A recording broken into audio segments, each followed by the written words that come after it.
Everyone talks about the black sheep of the family, but nobody ever asks what happens when the black sheep becomes the shepherd. My name is Emilia Wilkinson, and for 26 years, my family treated me like a footnote in their own story. Not with fists, not with screaming, with something far more corrosive, indifference dressed up as normality. Dad, Richard, had his favourites, and never pretended otherwise. My brother Marcus could do no wrong. Rugby captain, loud laugh, carbon copy of Dad at 22. My sisters Priya and Jess were Mum's mirrors, same opinions, same taste, same comfortable orbit around the family sun. And my brother Dean was the baby, perpetually excused from everything. Then there was me, Emilia, the quiet one, the difficult one, the one who asked too many questions and didn't laugh at the right moments. The wounds came in small, consistent doses. Family holidays, room arrangements always left me with the sofa, the box room, the afterthought. You don't mind, do you, Emilia? You're easy. I was never asked. It was always assumed. At Christmas dinner, Dad would go around the table asking everyone's highlights of the year. He'd reach me, lose his tread mid-sentence, get distracted by something Marcus said, and simply never come back to me. Every year. Mum never noticed.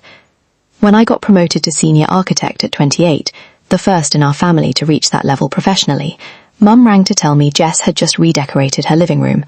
That was the phone call. That was my celebration. The final moment came at Gran's funeral. I'd been her carer for the last 18 months, visiting twice weekly, managing her medications, sitting with her through the frightening nights. At the wake, Dad stood and spoke about Gran's life. He thanked Marcus for his emotional support. He thanked Mum. He thanked Priya and Jess for helping with the flowers. He sat down without saying my name. I drove home and cried my eyes out. I was completely, utterly done. Here's what my family didn't know about me. While they were busy not noticing me, I had built something. 7 years of quietly investing. A property purchased in Birmingham at 24, modest, sensible. Then another, then a small commercial unit.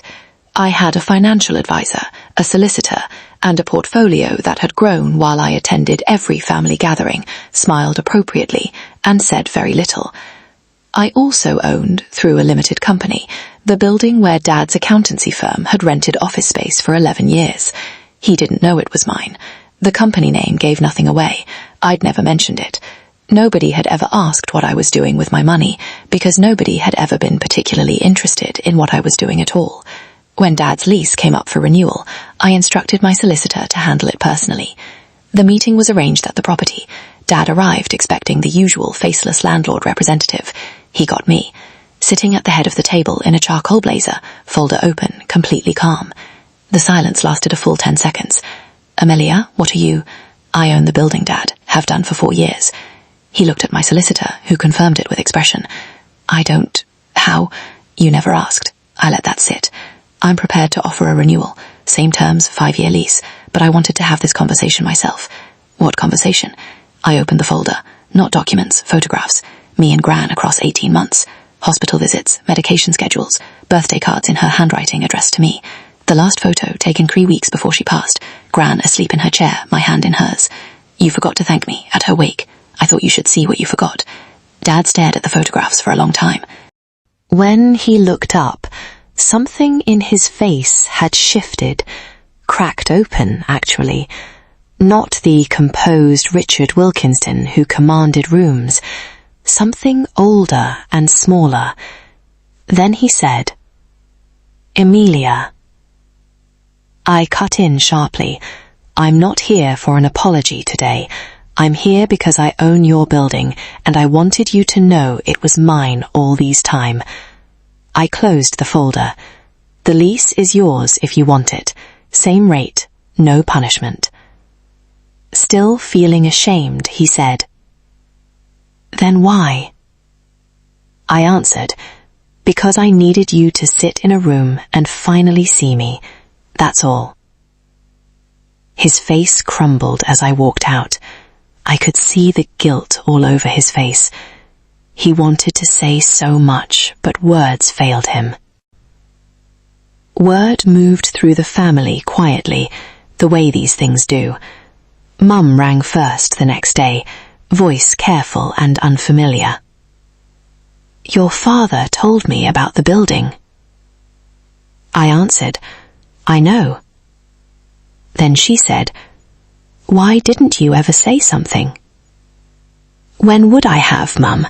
Between Jess's living room and Marcus's highlights? Did you ever care to know what's going on in my life?" Long silence. Then came the calls from my siblings, curious, slightly awed, faintly embarrassed. Even Dean, who never rang anyone, sent a text. "Didn't know you had all that going on, Em. Fair play." Family gatherings changed after that. Not dramatically, but Dad started finishing his sentences when he got to me. Mum started asking questions and waiting for the answers. Small things, significant things. Here's what I learned, and I mean this completely. The most dangerous thing you can do to a family that overlooked you is become completely, undeniably impossible to overlook. Success clearly stops nonsense. I didn't take anything from them. I just finally showed them what they'd been sitting next to all along. And somehow, that was everything.